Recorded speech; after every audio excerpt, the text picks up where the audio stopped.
10ನೇ ಪದವೀಧರ ಕ್ಷೇತ್ರಕ್ಕೆ ನಾನು ಅಭ್ಯರ್ಥಿಯಾದ ಮೊದಲನೇ ಬಾರಿಗೆ ಇವತ್ತು ಗುಬ್ಬಿ ತಾಲೂಕಿಗೆ ಬಂದು ನಮ್ಮ ಸಂಸ್ಕೃತಿಯ ಪ್ರಕಾರ ದೇವಸ್ಥಾನಕ್ಕೆ ಮೊದಲನೇ ಭೇಟಿ ಕೊಟ್ಟು ಗುಬ್ಬಿಯಪ್ಪನ ಆಶೀರ್ವಾದ ಪಡ್ಕೊಂಡು ನಮ್ಮ ಜನಪ್ರಿಯ ಶಾಸಕರು KSRTC ನಿಗಮದ ಅಧ್ಯಕ್ಷರಾದಂಥ ವಾಸಣ್ಣವರ ಮಾರ್ಗದರ್ಶನದ ಮೇರೆಗೆ ಇವತ್ತು ಗುಬ್ಬಿ ತಾಲೂಕಿನ ಇವತ್ತಿಂದ 3 ದಿವಸಗಳ ಕಾಲ ಗುಬ್ಬಿ ತಾಲೂಕಿನ ಪ್ರವಾಸವನ್ನು ಮಾಡ್ತಾ ಇದ್ದೇನೆ.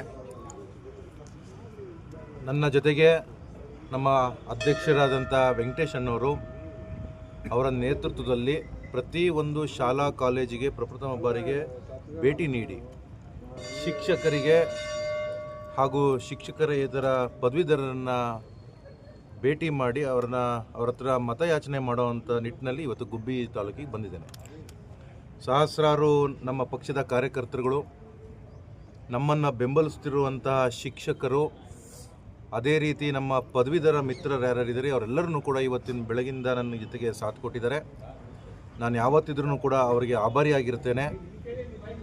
ಇವತ್ತಿನ ಹುಮ್ಮಸ್ಸು ನಮ್ಮ ಪಕ್ಷದ ಕಾರ್ಯಕರ್ತರಲ್ಲಿ ನೋಡಿದ್ರೆ ನನಗೂ ಕೂಡ ಈ ಬಾರಿ ಈ ಕ್ಷೇತ್ರದಲ್ಲಿ ಗೆಲುವು ಸಾಧಿಸ್ತೀನಿ ಅಂತ ಹೇಳಿ ನನಗೆ ಖುಷಿ ಆಗ್ತಾ ಇದೆ. ಮತದಾರರ ಹತ್ರ ಬಂದರೆ ಅವ್ರದ್ದೇ ಆದಂಥ ಒಂದು ಸಮಸ್ಯೆಗಳಿದ್ದಾವೆ, ಅವ್ರದಕ್ಕೂ ಕೂಡ ನಾನು ಧ್ವನಿಯಾಗಿರ್ತೇನೆ ಅಂತ ನಾನು ಆಗಲೇ ಪ್ರಚಾರದಲ್ಲಿ ಮತ್ತು ಪೂರ್ಣವಾಗಿ ಎಲ್ಲರ ಕಡೆಯೂ ಕೂಡ ಹೇಳ್ಕೊಂಡು ಬಂದಿದ್ದೇನೆ.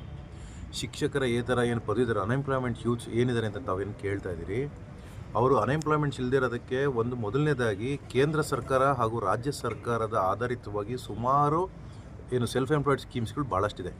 ಅದನ್ನು ನಾವು ಯಾರೂ ಕೂಡ ಇಲ್ಲಿ ತನಕ ಅವರಿಗೆ ರೀಚ್ ಮಾಡ್ಸೋಕ್ಕಾಗಿರಲಿಲ್ಲ. ಅನ್ಎಂಪ್ಲಾಯ್ಡ್ ಯೂತ್ಸ್ಗೆ ಅದ್ರ ಬಗ್ಗೆ ಅರಿವು ಕೊಡೋಕ್ಕಾಗಿರಲಿಲ್ಲ. ಸೊ ಅದನ್ನು ಅರಿವು ಕೊಡೋಂಥ ಮುಖಾಂತರವಾಗಿ ಬರೀ ಅವ್ರ ಕೆಲಸಕ್ಕೊಂದಕ್ಕೆ ಅಲ್ಲ, ಸೆಲ್ಫ್ ಎಂಪ್ಲಾಯ್ಡ್ ಕೂಡ ಆಗ್ಬೋದು ಅನ್ನೋದನ್ನ ಅವ್ರನ್ನ ಮನದಟ್ಟು ಮಾಡಬೇಕಾಗಿರೋದು ನಮ್ಮ ಕರ್ತವ್ಯ.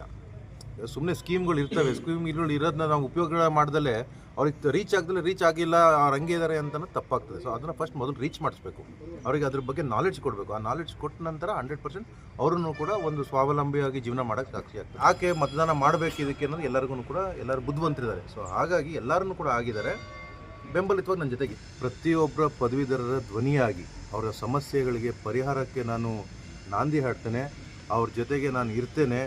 ಯಾರು ಇದು ಚುನಾವಣೆಗೋಸ್ಕರ ಬಂದು ಸುಮ್ಮನೆ ಸುಳ್ಳು ಆಶ್ವಾಸನೆ ಕೊಟ್ಟೋಗೋದಕ್ಕಂತೂ ನಾನು ಬಂದಿಲ್ಲ. ಸೊ ಹಾಗಾಗಿ ನನ್ನ ಜೊತೆಗಿರಿ, ನಿಮಗೆ ಸಹಕಾರ ಅಂತ ನಾನು ಮಾಡ್ತೀನಿ ಅಂತ ಹೇಳಕ್ಕೆ ಇಷ್ಟಪಡ್ತೀನಿ. ಒಂದು ಸತಿನೂ ಕೂಡ ತಾವು ನೋಡಿ, ಕಳೆದ ಬಾರಿ ನಡೆದಂಥ ವಿಧಾನ ಪರಿಷತ್ನ ಪದವೀಧರ ನೋಂದಣಿಯಲ್ಲಿ ಕೇವಲ ಒಂದು 600ರಿಂದ 800 ತನಕ ಮಾತ್ರ ಗುಬ್ಬಿ ಕ್ಷೇತ್ರ ಇತ್ತು. ಆದರೆ ಈ ಸತಿ ಸುಮಾರು 4000 ತನಕ ರೀಚ್ ಆಗ್ತಾ ಇದೆ. ಈ ಕ್ಷೇತ್ರದಲ್ಲಿ ಇನ್ನೂ ಒಂದು 2000, 2500 ಜಾಸ್ತಿ ಆಗ್ತದೆ. ನಮ್ಮ ಕಾರ್ಯಕರ್ತರುಗಳು ಪಂಚಾಯಿತಿ ಮಟ್ಟದಲ್ಲಿ ಮತ್ತು ತಾಲೂಕು ನಗರದ ಮಟ್ಟದಲ್ಲಿ ನಗರಸಭೆ ಮಟ್ಟದಲ್ಲೂ ಕೂಡ ವಾರ್ಡಲ್ಲೂ ಕೂಡ ಮೆಂಬರ್ಶಿಪ್ಗಳನ್ನ ಮಾಡ್ತಾ ಇದ್ದಾರೆ. ಸೊ ಹಾಗಾಗಿ ಈ ವಿಚಾರವನ್ನು ನೋಡೋದಕ್ಕೆ ಬಂದಾಗ ಪದವೀಧರರು ಯಾಕೆ ಈ ಸತಿ ಶಶಿ ಹುಲ್ಕುಂಟೆ ಮಟ್ಟಿಗೆ ವೋಟ್ ಹಾಕಬೇಕು ಅನ್ನೋದನ್ನ ಅವರು ನೋಂದಣಿಯಲ್ಲೇ ತೋರಿಸಿದ್ದಾರೆ ಈಗ. ಸೊ ಹಾಗಾಗಿ ಈ ಸತಿ 100ಕ್ಕೆ 100 ನಾನು ಗೆಲ್ತೀನಿ. ಗೆಲ್ಲುವಂಥ ವಿಶ್ವಾಸವನ್ನು, ಗೆಲ್ಲುವಂಥ ಹುಮ್ಮಸ್ಸನ್ನು ನನ್ನ ಕಾರ್ಯಕರ್ತರು ನನಗೆ ಕೊಟ್ಟಿದ್ದಾರೆ. 100ಕ್ಕೆ 100 ಗೆಲೆ ಏರುಪೇರು ಆಗಿರುತ್ತೆ ಅಷ್ಟೇ ವಿನಃ ಅದೆಲ್ಲರಿಗೂ ಕೂಡ ರೀಚ್ ಆಗಿದೆ.